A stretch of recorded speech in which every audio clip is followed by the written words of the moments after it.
We are pleased to present Behind the Shorts, Creative Explorations in GenAI Filmmaking, presented by Adobe. Please help me in welcoming Patricia Buffa, Principal Product Marketing Manager from Adobe Firefly, to the stage. Thank you. Woohoo! Good morning, everyone. I am so excited to be here with you today. This is my first attendance, and it's been a delight to be part of this community, meeting people, being in line watching films, being with so many creatives coming visiting us at the Adobe house. So it's a true honor to be here with you today. And I'm so excited to be with two amazing film directors and director animators, Momo, Wang, and Taryn O'Neill, to really dive into how generative AI technology can help and support the filmmaking process, really taking that point of view of an independent filmmaker. Is this technology helpful to you? Can it help you bring your vision to life? Today, we don't want to talk about the hype of AI, but we really want to be concrete and practical and see how this technology can support really everybody's work in the creative industry and in filmmaking specifically. Just a few notes about myself. Yes, my name is Patricia Buffa, and I am a Principal Product Marketing Manager for Firefly. Firefly is our creative AI platform within the Adobe Creative Cloud. I think as we start to talk about AI, it is extremely important that we remind ourselves a principle that is foundational for Adobe's work, which is that generative AI is seen as a tool for us to support human creativity. We believe machines are not creatives, but humans are. And creativity is a unique human trait, and this is why we're in the business of building the tools that will empower and continue to empower creative professionals do their best works with the tool.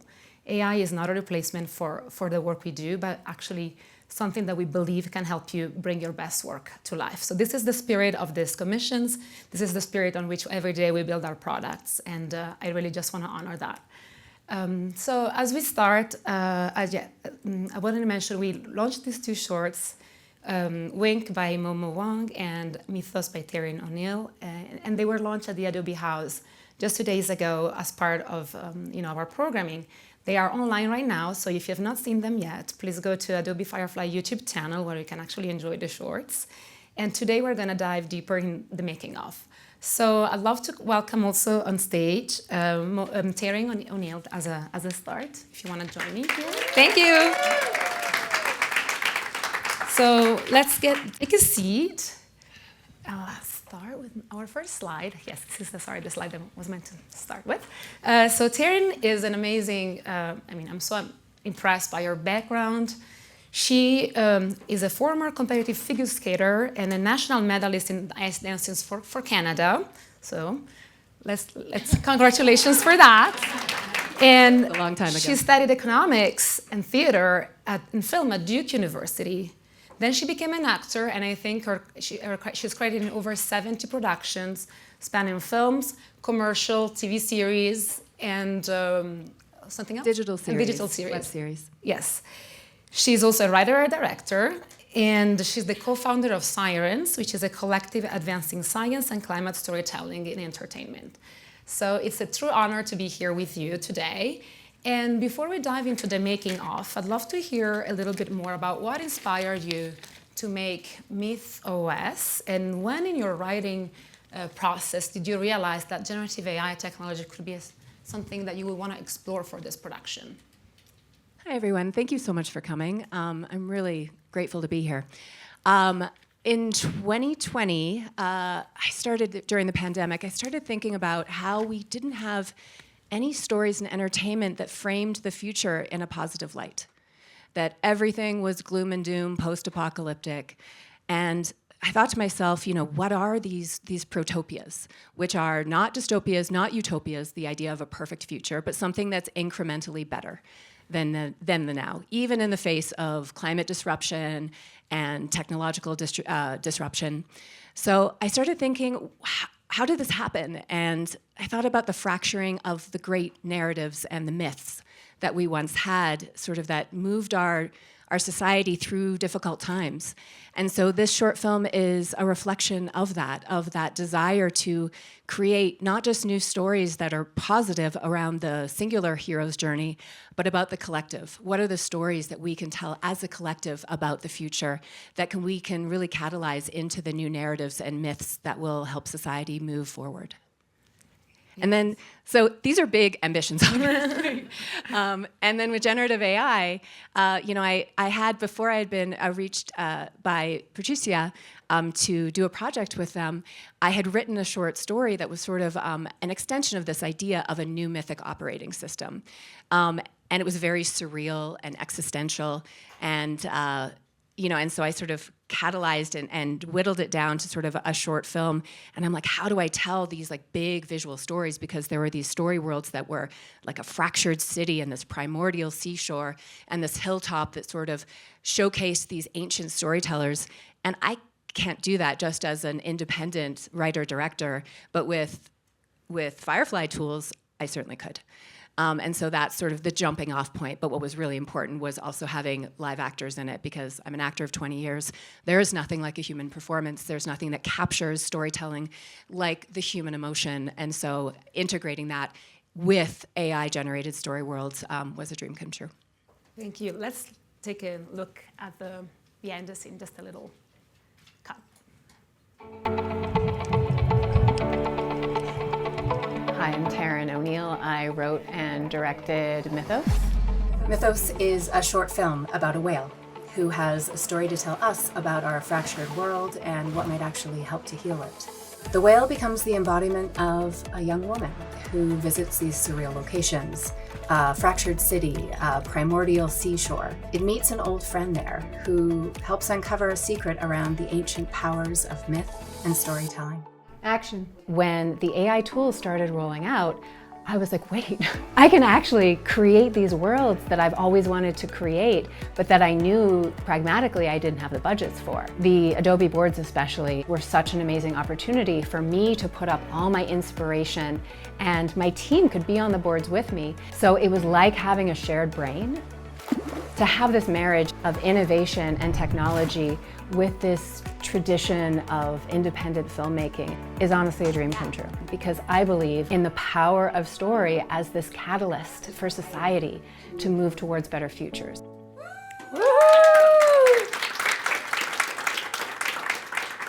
Great. So let's start from the beginning. How, in the early stages of ideation, how did using generative AI technology, and specifically boards, change your process compared to doing ideation before for you? Like, how was this early concepting phase changed for you?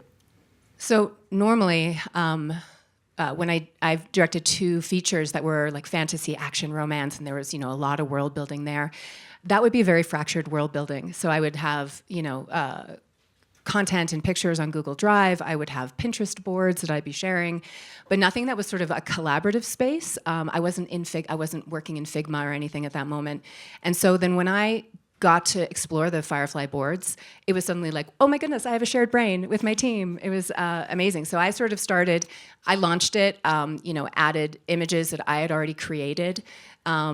With walk generative us through tools. your ideation corner, as you call it. It's a little small for you to see, but that's really where everything started. It did. And so, I started with the scenes, like what were the story worlds that I wanted to create? The fractured city, the primordial seashore, the hilltop. There was another kind of energy liminal space that initially existed in the program. And so each would have, if you can see, there's I'm looking at the screen down here, which is the same as up there. There's a little title that will have, that specific scene. And I would ideate and I would bring in these for generative image, I would combine sort of a picture I had taken from the Lower East Side of New York with something that was like a fractured, a fractured shell or something, and I would create these cities. So these buildings that had these fractured elements. And then once my team came aboard, they could see all the things that I was doing, and they could start ideating over in their corner. And then I could go and see what they were doing, and that would influence me. So it was like it was this sort of circular spiral creative experience with my team. So I'd never had that before. So iteration was kind of smoother, I guess, yes. than before. Like you could revisit your ideas more easily. Absolutely. Did it help you make decisions early on, like the day you had to preparing for the shoot, the day of the shoot? Did this process help you better prepare for the shoot or make any strategic decisions? regarding the post-production phase? Yeah, we had to lock in our backgrounds for our live action shoot. So we already had to have those plates. So we were using a switcher on stage, on set for the green screen, so we could see what these actors were being filmed, the worlds they were being filmed in, because this influenced how we were lighting. So my DP and I, with our AI artists, over the holidays, we're on Zooms being like, okay, so, what are we looking like for these scenes? What are the backgrounds? We have to lock them in. We would just have images. We didn't actually have the videos generated yet, but those were locked in so that our DP and our gaffer and our team on the day when we were shooting our actors knew exactly how we had to light so that it looked like they were actually in these spaces. So yeah, it was a totally different process than I was used to from a feature film perspective, because as many of you know who've worked in visual effects, you lock picture before you go to VFX. You have temp VFX in there, but you have locked time codes, and we did not. And so luckily we had a VFX house that was really excited to work with us and sort of experiment in this new workflow, and then you see what we have. Yeah, and let's talk also about building a team, I think, as an independent filmmaker, because you don't have a big or small studio behind you supporting the production. So we were talking about how, with different artists coming on board and helping with a piece of the project, but maybe other offboarding and then other coming in. How do you manage this with how this boards was helpful to create your style guides, and how did you make sure that the prompts that you were liking, or those styles that you were exploring, those colors, that mood boarding phase would be locked and not lost as different people will come on board for the project and in different phases? Yeah, that's an important question, because I'm not a studio. I brought on a lot of freelancers over the holidays in different sort of fits and spurts to help us get this project done. At the core of it, I have my core AI team, and 3 of them are here. Maddie Hong, Julia Harris, and Jagger Waters. And Maddie was our AI art director. And so I had an incredible female team. How amazing. And our sound designer and composer was also female, and producers, et cetera.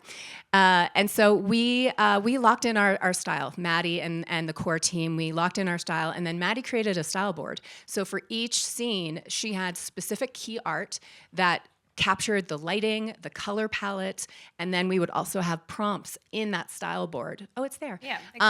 So you would see the key prompts that would help us if we were generating new images in this world, that would make sure that it was capturing the lens that we're using. So there was early discussions with our DP. Okay, what camera are we using? What are the lenses that we're using? So that is data that is being fed into the model so that it knows what we're going to be shooting on the day. So yeah, those were early decisions that we had to make and made a really big difference.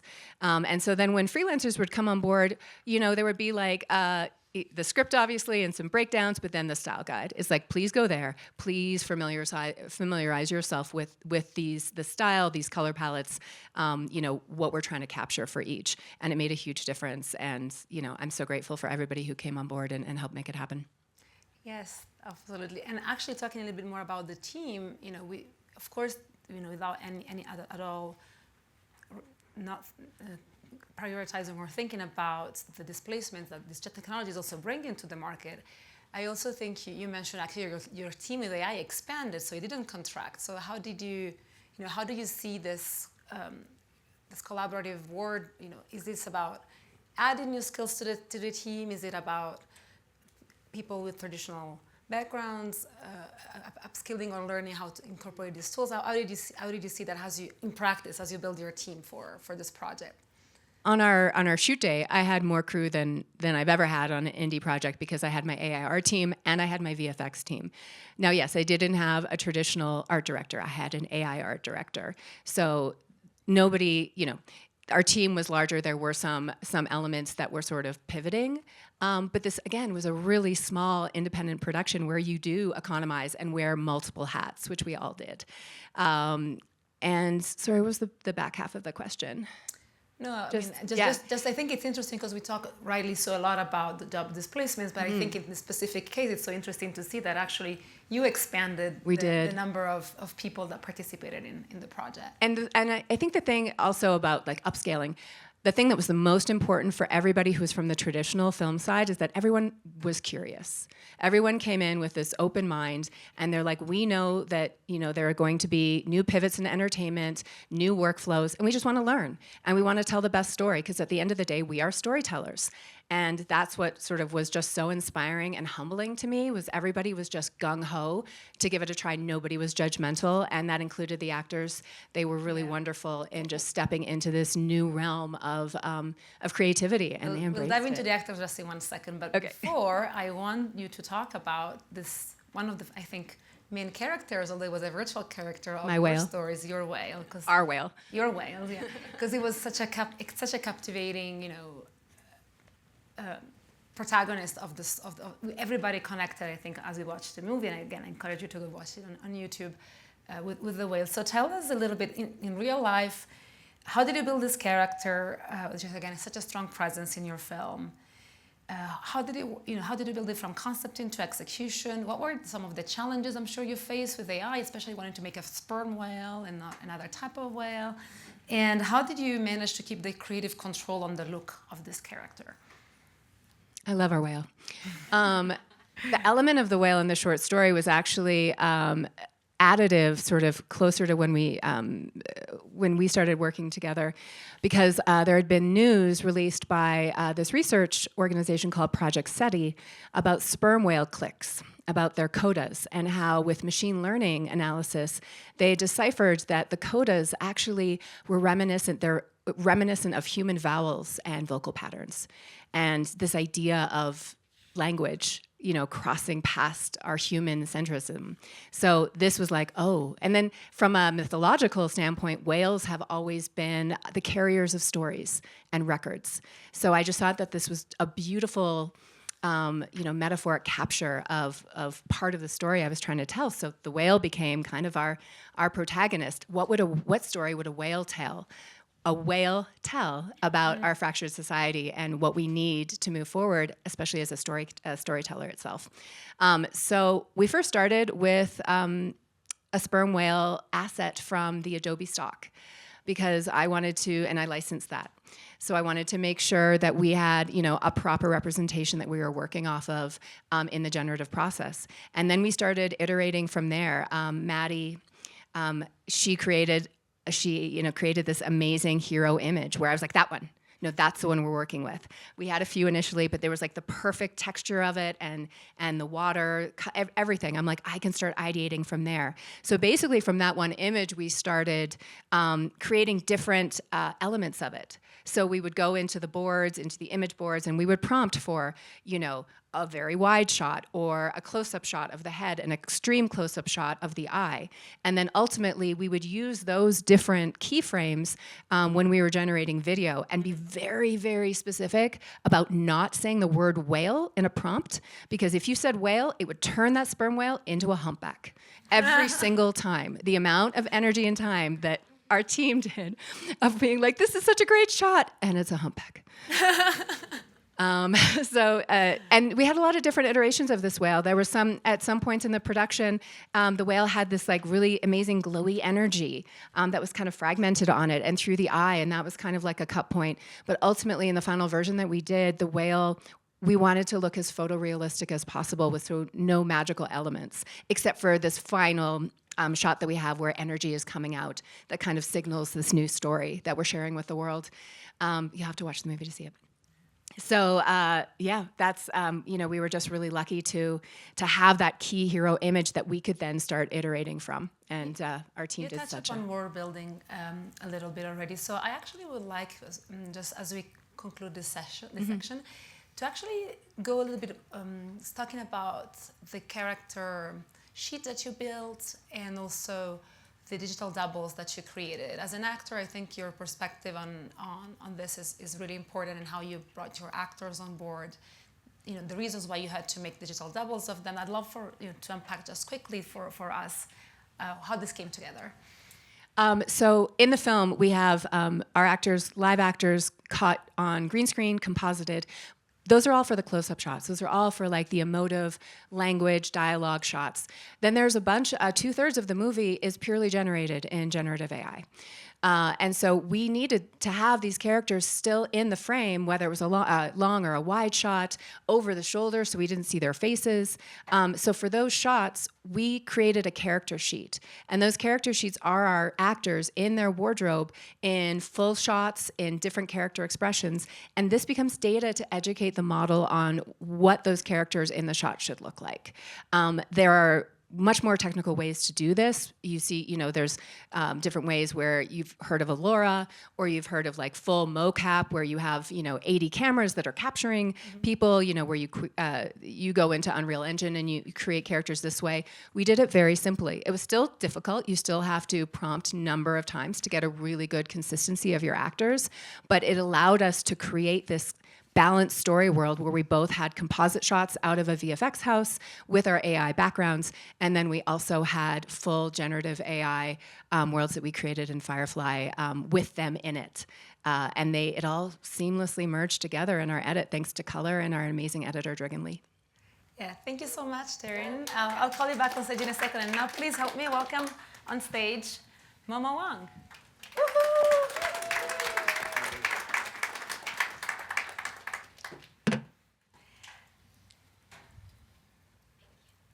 One moment.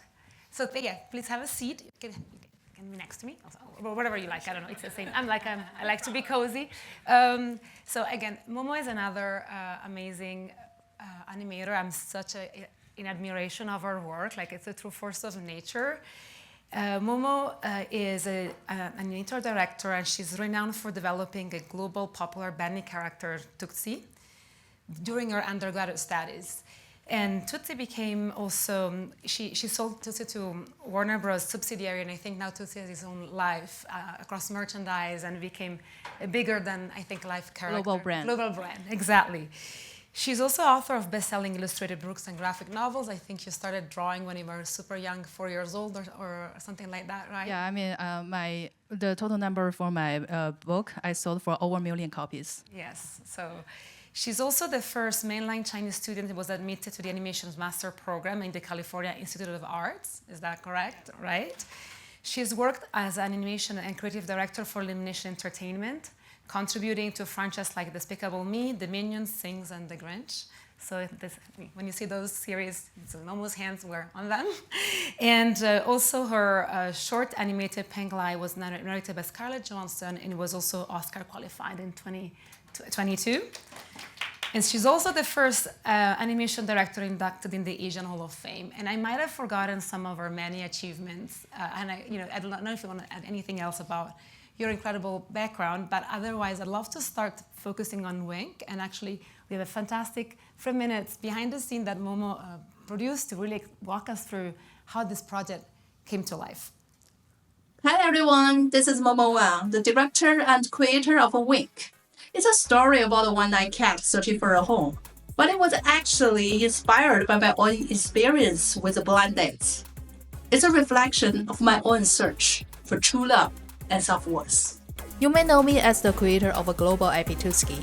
In my 20-year career, I was honored to be the first animation director inducted into the Asian Hall of Fame, and one of the first to have an AI animated film collected by China National Film Museum. Wink is based on a real rescue cat. When I saw his photo on the SPCA website, I knew I was taking him home. He had lost one eye to abuse, but I went on to share 10 happy years, mostly eating shrimp. You need to transform into what they want you to be. This story came from my hundreds of blind dates. The tricks Wink teaches are exact dating moves I learned in class. But true love isn't about perfection. It's about being seen. I haven't found the one yet, but I found a better version of myself.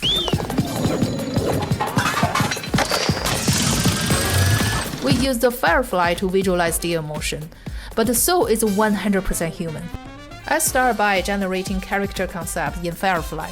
To be original, I use a generative fill in Photoshop to combine 5 to 10 images into one unique design.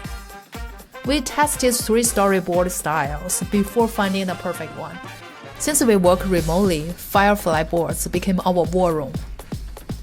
Animation producer Vicky led our amazing animators using multiple models for images and video generation, and move easily from Firefly to Premiere. This allowed us to work incredibly fast while keeping the quality high.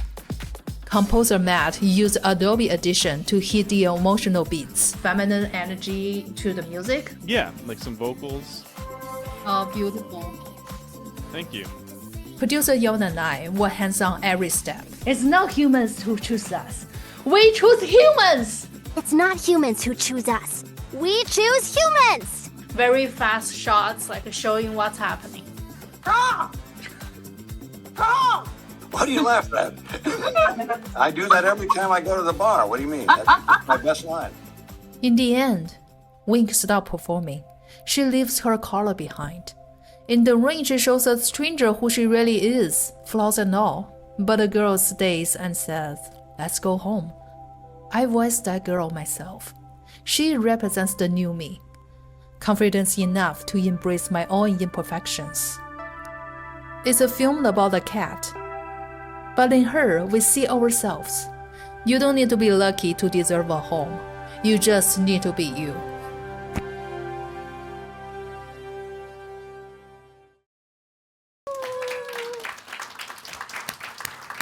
So let's dive right in the character of Wang, which is such a charming character. I think we all relate to Wang. We want to cuddle Wang right away. And walk us through your design process from your first sketches, hand-drawns, Photoshop, and then animating, creating the character sheets, and then putting in on scene. You mentioned you use, I'd love you to walk us through all of that. So from the BTS video, we already seen that's the story. The character was based on the real rescue cat. So actually, the original cat was a male, not female.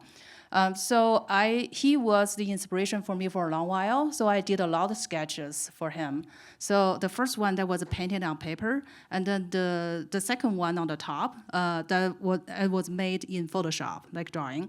And then the one on the bottom, that's in the AI tool. And then Firefly, we use a Nano Banana on Firefly to do all the 3 views for the final visualize. I know some of the creators, they are like scared for using AI tools because they're worried about the copyright issue. Like, how can we copyright the AI, generate images? I will say this is a good way to reference, right? I do my sketch, my drawing first, and then use AI tool to turn into the final look.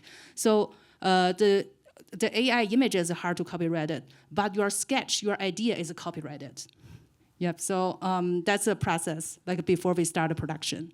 Yeah, and walk us through a little bit how you achieve again the character consistency, but also this eye, as one eye, and I know the AI was trying to open the 2 eyes. So how do you keep control over the machine in this? As we all know, one of the biggest challenge for AI filmmaking, that's consistency characters, because all the AI models, they are trained by the typical data, and then we can see from the character, we see another level for of the challenge, which is untypical character design.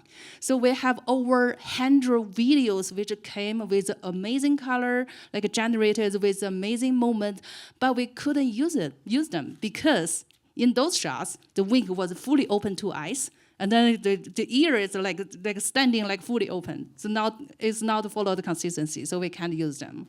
So that's one of the biggest challenge. So what we can do is, first of all, we have to do really detailedly to 100% control the consistency on the layout.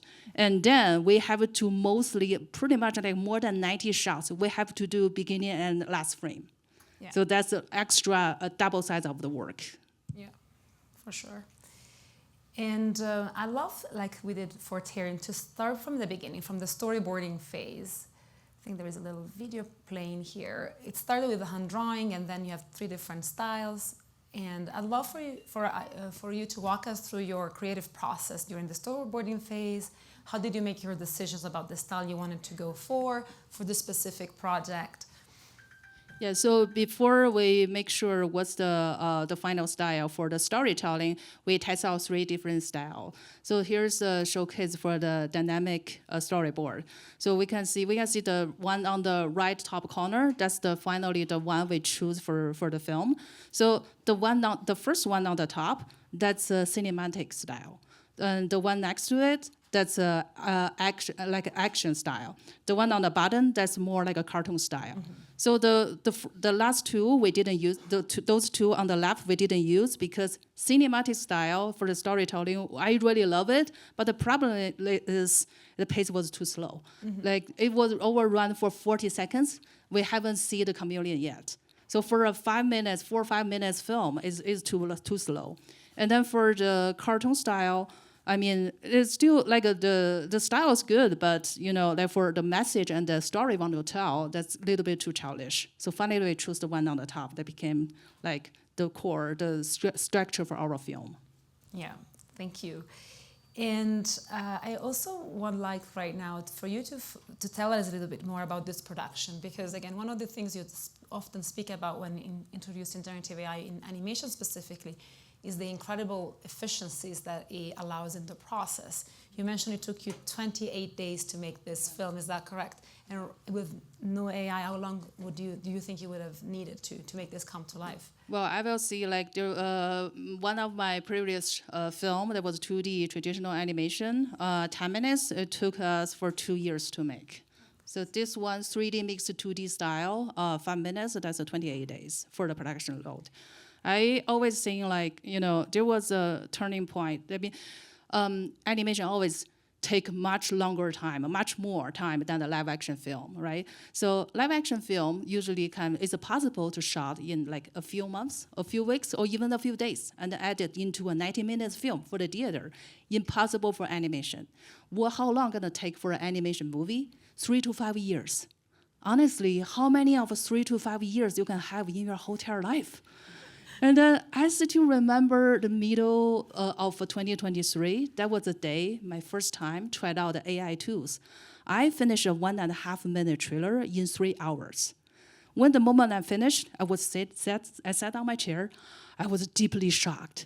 That was the moment I feel this is the future. And then because I know how huge it could be for an animator's career. Yes, absolutely. Also, walk us through the collaborative process. You kindly share a clip of one of your boards here. How did, to make it such a quick production, how did the collaboration change? I just think seeing this is so moving, like how much hard work goes into making these shorts. Can you unpack again how collaboration and animators collaborate in boards for us? Yeah, I have a international team. I mean, like I get the best animators like everywhere. So especially that's during the holiday. So everybody like I even don't know where they are. And then so it's really important for work remote.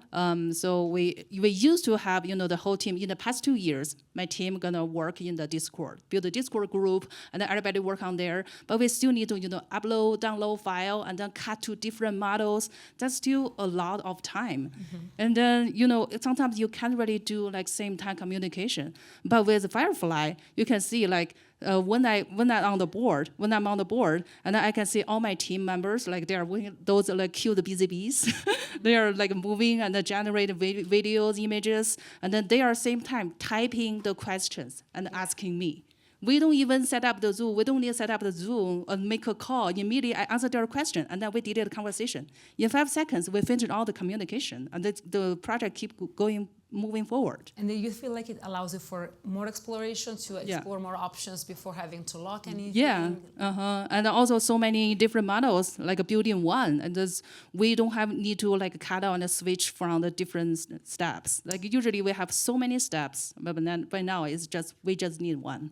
Is there any surprises that you actually saw during this creative process with your team, and you decided to actually lean into where the AI was going, or because we talked about before you had to correct the AI trying to open 2 eyes instead of 1. So is there actually on the other flip side something that with the AI prompting came out that you decided to keep in your final project? I mean, so there was a lot of unexpected shots. but we have to keep generate, make it, like be like reach to like what we want. So there were so many different challenges like the lip syncing. Yeah, we'll talk about it later. I was just curious if there are any like positive surprises that you got. The biggest surprise. Yeah. So my biggest surprise for directing all the AI films, I see people through the AI films, like from the AI work. Every time after I finish a film, I just find out like how talented my team member is. Everybody is so talented. And then they can drive the new tool, and they have the professional filmmaking background, and then everybody have so much passion together. I feel the most in touch. I can through this AI tool, so those brilliant people, artists. And we'll dive in a second into the challenges, because with Momo, we really also want to dive into what's not working and how do you manage to get to the results you wanted. But I also wanted to hear a little bit about using AI, not just for final content that goes into your final cut, but also as a placeholder content. And I think from your BTS, we noticed that all the voices in your shorts were human, might have been the animal sounds or the composition or the dialogue. So I just wanted to hear a little bit more about what are the elements in your animations that you want absolutely to keep analog or traditional in the way you work. Yeah, so actually for this film, we use AI tools basically for each step. Like we even use 11 labs on Adobe Firefly to generate the rough version, the draft version for the voice, and then put them in like dynamic storyboard to just do the placeholder. And then we have the video we can send to sound designer and composer. They can start to work. We don't have to wait till the end. And then after we finish the final recording, we replace it with a human voice. Yeah, so I feel like even though sometimes some of the steps, the AI tools, the AI technology is not perfect, but we can still use it and help the whole workflow. Yeah, thank you. That's really helpful to hear. Now let's dive into what was the most challenging pieces of this production. This shot is incredibly dynamic. We can maybe take a look at it again. And you can tell us what were the challenges here and how did you achieve the consistency? Yeah, the beginning shot, the consistency. For the eye always open, always open. And then when they open, the AI put in different stuff in there. That was very creepy, I told you. Yeah. And then the whole sequence, the movement sequence is really hard to make. We generate at least more than 8 layouts just for this shot. It's just beginning and end film and end frame. And also because all the logic is really hard for AI to understand. Like how to drop the mouse, first of all the mouse, drop the cheese ball and turn around, run away, very hard. And then go down and then hit which one to hit the first, and then hit the first, hit the ground, and then the bottle fall, and then the fan start to turn. All the logic so hard to help AI to understand. So we try out each way to make this, right now you can see the perfect movement shots. Yeah, wow. And the other challenging was achieving special effects with AI. In fact, you said you turned to After Effects to complete, right? Yeah, so some of the shots we mix with 2D and 3D style together. Like this shot, the bunny and those 2 characters and the background we generate in video tools. And then all the effects, the stars and then all the smells, smoke, we did in After Effects. Yeah, so sometimes we just before we work on AI, I always tell my team to say, don't expect the AI do 100% work for you. And then if he can finish 60%, 70%, that's already enough. We can fill up with our professional expertise, with the rest. So right now it's easier, the fast way to do. So yeah, we do the After Effects to do all the special effects in the end. Also, sometimes I also need to feel some mistake that AI made. So one of the beginning shots in the previous shots, when the boy just saw the wink, and then they just first time have eye contact, and then the wink, the back head, always have a weird color spot. And then we have to fill the color in After Effects. Yeah. And lastly, you mentioned, of course, lip syncing and the lighting effects were a little bit of a challenge. Yeah, this is really a challenge. So for any shots, you have more than 3 goals to hit. That's really a challenge. So for this shot, we have to do lip syncing for the chameleon. And at the same time, he's walking, and then the color changes and the glow. We are hitting like all those stuff in one shot. This one will cost like many hours to generate. And then the lip syncing is still not perfect, but that's the best we can do. Similar with all the other shots, like there's one shot with the wink like blown with the perfume. Say, yeah, that's enough. 3 minutes. That was a shot. The dog has to talk. Wink has to talk. 2 lip syncing plus with the blown with the perfume. Only sneeze once, not twice, not more than 3 times. It's very hard to generate. Absolutely, and the final result is really amazing. So please do go watch Wink on YouTube if you've not seen it yet. And thank you so much. I'd love to welcome back on stage Taryn so we can have a couple of discussions together. And then I'd love to open it up to you to ask questions to Taryn and Momo. I think something, Momo, that I would love to start with you about, you have experimented with the AI early on and you have this amazing traditional animation background. Clearly, doing animation with AI is not about prompt engineering. A good prompt engineer will never become a good animator. But a good animator or an animator can learn these tools and maybe bring their work further in other directions. So could you, what tips or advice would you have for animators that are not familiar with AI or are considering, starting but don't know where to start? Yeah, like I always say, like make things happen is like more important than make things perfect. Yeah, you just start with 0 to 1, and then you're gonna find out how much potential actually you can have. So it's I think this is a new time, and then I just introduced like how much should I mean into like animators. I will see that just start with something little, and then. Of course, and really clearly to have your idea clear in your mind first, and then don't be like AI sometimes they drive you to different wrong direction. Just you have for any creativity have your idea.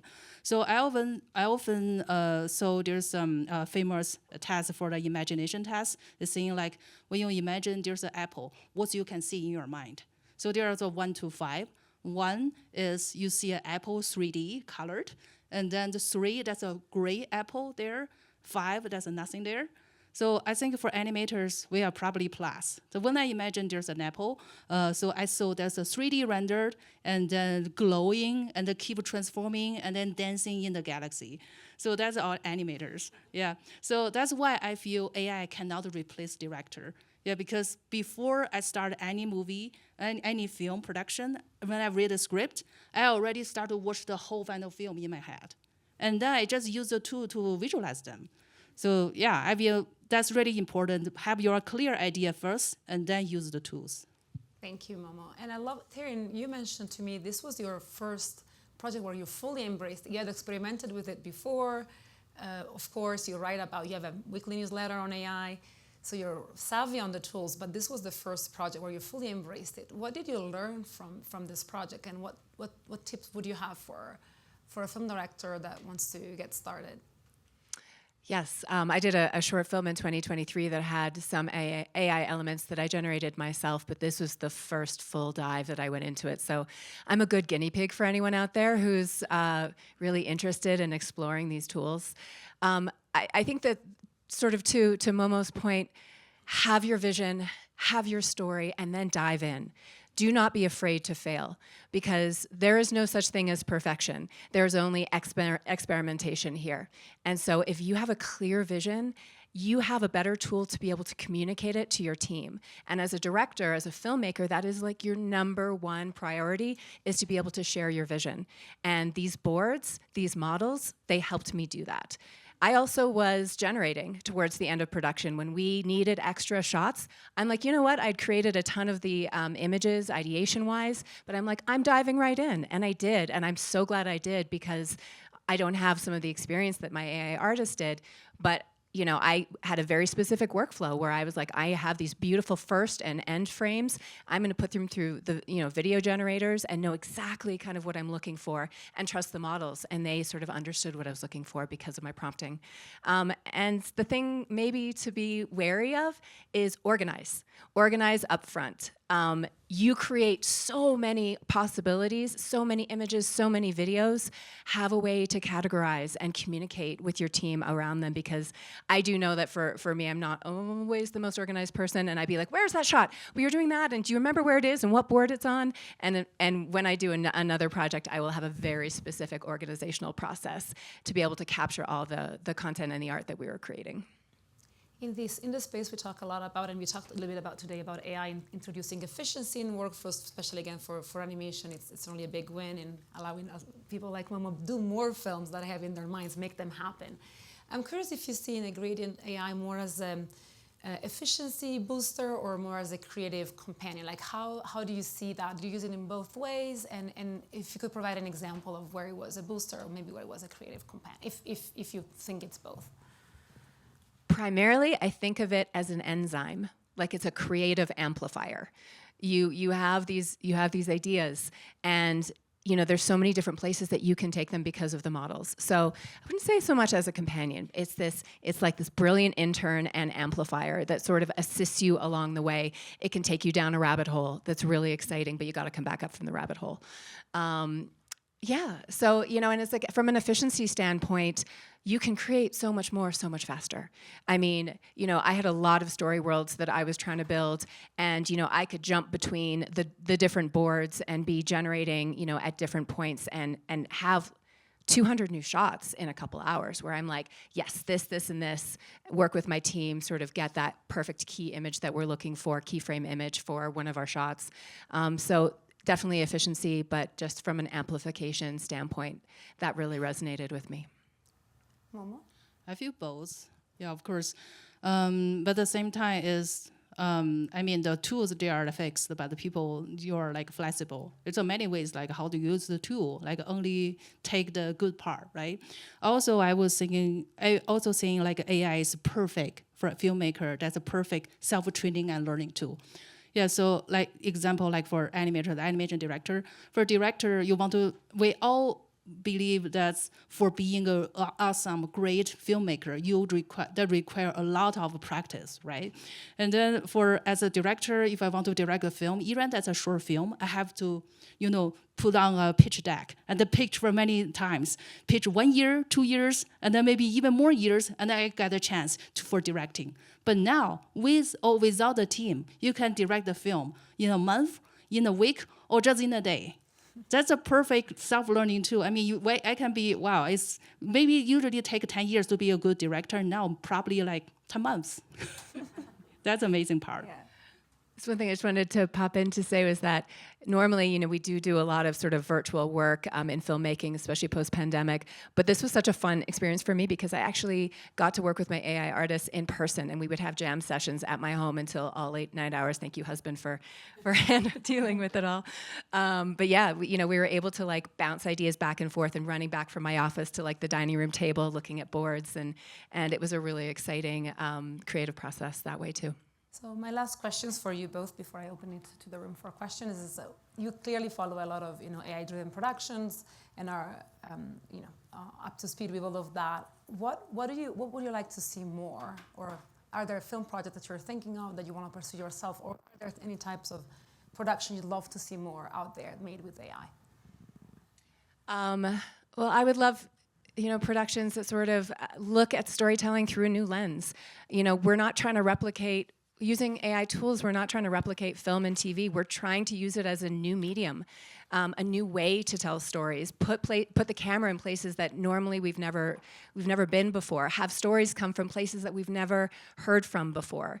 Democratizing storytelling. So I would just love to see stories that just broaden my imagination and move my soul. And of course, sort of in my world of like creating visions of better futures.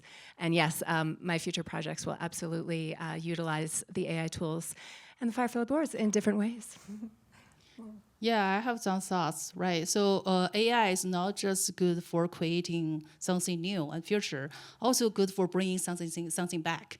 So I still remember, I wish there's even some tools that they can help to bring some, like some cultural treasures. Like You know, like in one of the previous film, I used a shadow puppet, which is like 1,000 years, art style in China. But now not a lot of people doing that. Also in that film, there was traditional music drum, like a Chinese drum. That was only the artist who record for me. He was one of the only 5 in China can do it. So all those traditional art, actually they are fading from the history. I feel, if we can use AI, just bring those amazing things back and have more people know what we had before in the history. I feel that will be really meaningful. Thank you so much. I love that. I'd love to open it to you all if you have questions. Do you have a mic? Okay. One in front. Thank you. Both those films were great. My question's this, right? As you were making them, even in the 28 days, I'm assuming you found out about new things you can try in the pipeline and some things that were just annoying, like character consistency. As you evolve this, what would you like to see being solved by the AI labs and the models themselves to help filmmakers?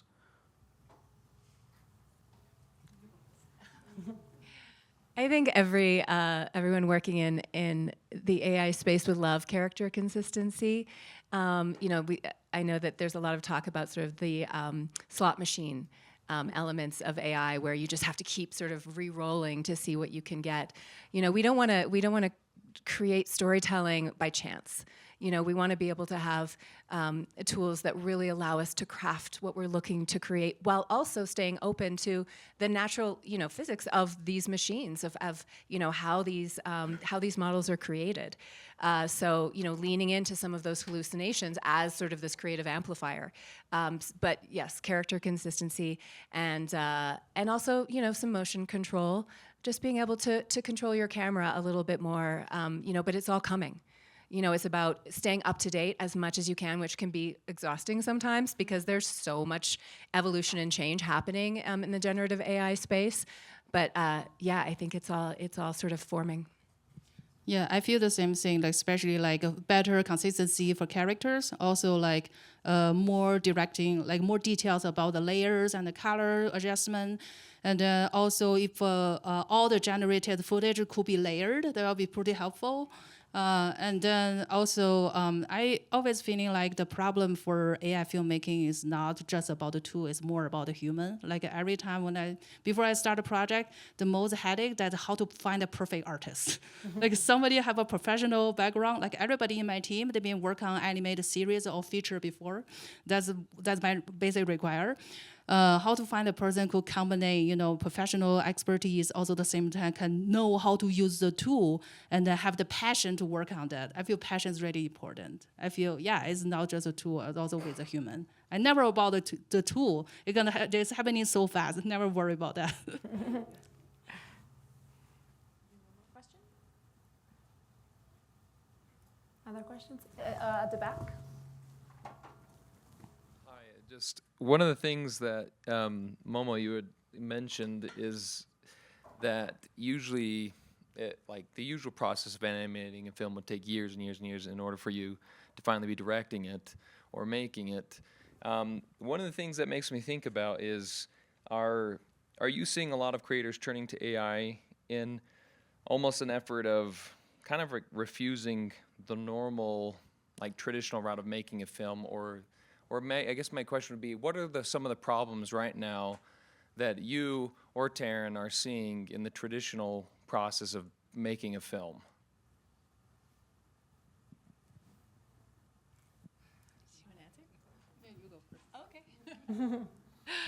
Oh, traditional Hollywood.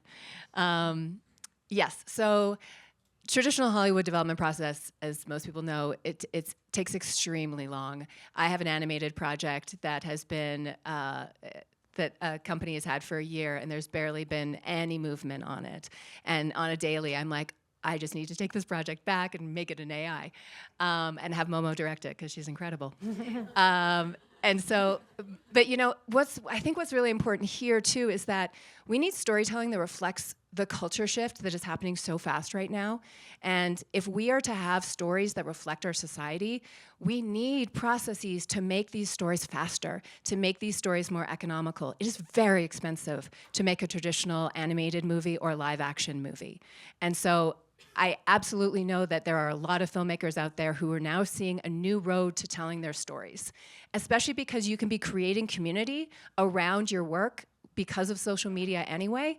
And so if you already have that built-in community, you have a built-in audience. You don't need a studio providing audiences. They want their filmmakers providing the audiences now, so do it. But do it ethically. Educate yourself around which are the models that are ethically trained, because we are at an inflection point, and that is really, really important to educate yourself and work towards. But thanks for the question.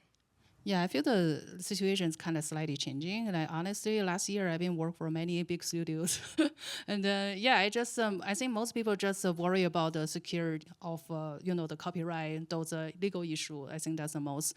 But I definitely feel like right now is a perfect timing for any creators. Just release your own voice, and there's never been such a great time for building an IP, your own IP. Like before, if you want to build a character or IP franchise, you have to hire a team and then a lot budget over half a year, you can make something happen. But right now, I will feel the world is flat. Like everybody, before you are in the jungle, right? You have to climb on the top of the tree to have people to see you. Right now, everybody is standing on the playground. You just do a simple jump or step on the stairs, and then everybody can see you. And then AI too, that's your stairs. That's your stair. We have 1 minute left. If there is one last question, and then we'll have to close. More question? Right here. Hi.